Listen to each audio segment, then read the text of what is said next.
Iran news. Protest leader alleges helicopter crash was arranged during Ebrahim Raisi's funeral. Iran's President Ebrahim Raisi and Foreign Minister Hossein Amir Abdollahian's three-day burials began today.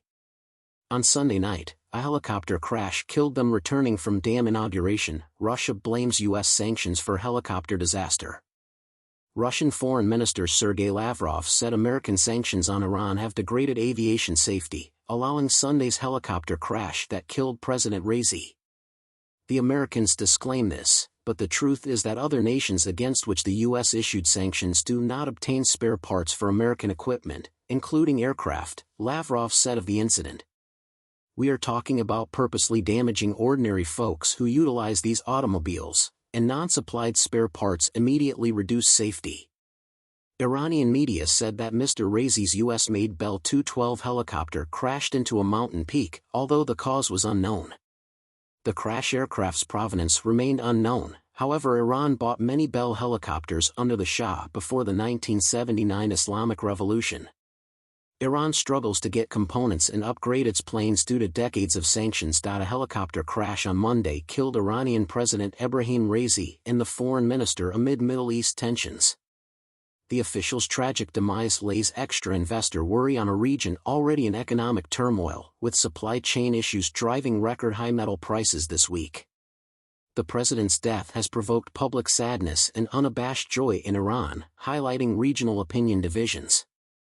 Gaps in the government leadership succession plan complicate economic and political predictions. Voters are coming out in record numbers to fill Raisi's key government positions. The U.S. diplomatic response has been ambivalent, neither reassuring nor confrontational. The State Department quickly extended sympathies, but the White House was unusually quiet, indicating a broader incapacity to establish a clear policy and vision for the future of the Middle East. On Tuesday, White House National Security spokesman John Kirby recognized atrocious human rights violations in Raisi's own country and offered official condolences as appropriate and promised to stand with the Iranian people as they struggle for their own civil rights. The delayed White House reaction implies no ease in U.S.-Iran tensions. For the market, this means no reprieve from Biden administration economic penalties that have touched over 600 individuals and businesses, including Iran and proxies. Sanctions raise domestic pricing and diplomatic tension, which boosts military spending and government deficits. Results: high inflation and a weakening dollar. Markets noticed. Investors are counting on tightening base metal supply chains, which are already stretched by increasing consumer demand. The prices of aluminum and copper, Iran's main exports, reached record highs this week. Copper prices rose to $5.17 per pound on anticipation of a shortfall and rising industrial use from electric vehicles, renewable energy, and AI.